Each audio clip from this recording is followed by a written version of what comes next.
just tell us your journey to starting your doctorate and then kind of introduce yourself? Okay, my name is McNeil, and I am currently getting my doctorate degree at University of Phoenix.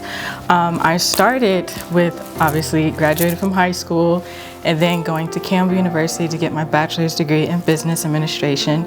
And then I furthered my career in getting my master's degree from Walden University. Now here's the thing, I was not trying to do any of that. I just wanted to graduate from Campbell, and that was it. And I was gonna get my master's later on, but after talking to my parents about it and praying about it, I was like, let me just go ahead and do it now and get it over with instead of just waiting till later and struggling later. So I'm grateful that I was able to do it now. I've had a lot of connections and opportunities since I've done that.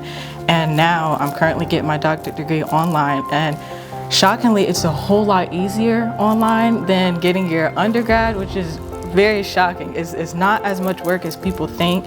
I mean, yes, you have a 5-chapter dissertation paper, but you don't have a lot of exams, you don't have a lot of quizzes, and you connect with a lot of people. And also, with that, I was able to be a part of the National Honor Society for Business because I was in the top 20% of having a 4.0. So that was a huge blessing and shocking because as a young person, when I was younger in elementary school, I used to struggle a lot with reading and things like that. So I would always feel self-conscious and felt like I wasn't smart enough.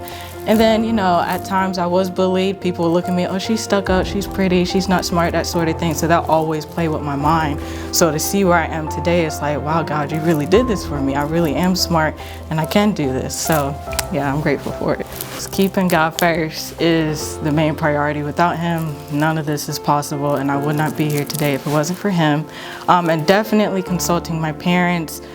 They are like there every step of the way. I talk to them about everything. Like just the other day, he'll get mad I said this, but just the other day my dad was about to cry at dinner because he was thinking about how far I've come with my education, how much I've grown, and I'm just so appreciative to have that support because not a lot of people have that. So to be able to have that support is extremely important because it'll encourage me to keep going, because at times it can get hard being a full-time employee and a full-time student. That can get very hectic at times. And then my sister, she's getting her doctorate degree too in pharmacy. So seeing her, that just pushes me to do better as well, even though she's younger than me. But we just push each other, we're always there for each other, and that's what helps us to just keep going no matter what. But yeah, keeping God first. Even while I was getting my undergrad, I stayed in church. A lot of people used to say, why do you go home every weekend? Because I go to church. I don't even like the feeling of missing church. So unless we're, out of town or sick or something, I have to be in church. So staying in church, studying my word, I always made time to study my word in the morning before I go to class or either late at night after doing homework. I always made Him my first priority so everything else could fall into place. So what is your advice to our future generation? My advice is definitely keeping God first. He is your first priority. And one thing my mother always says, she taught me and my sister, and she even tells my dad this, to live your life like you're going somewhere. So who you connect with, things that you do, all of that plays a part. And that's why it's important to keep God first so He can direct you in your life.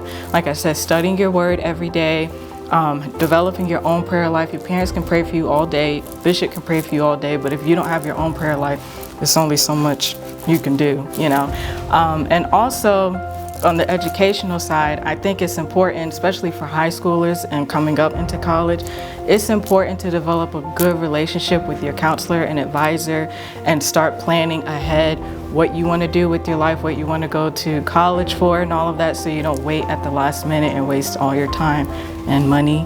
So I think that's really, really important. So you can at least have a head start and start preparing early. You can take, like for instance, for me, I took business courses in high school. So by the time I got to college, most of that stuff I already knew. So going through master's and now my doctorate degree, it's just a blessing to be able to have the basics of it and still learn more and more each day.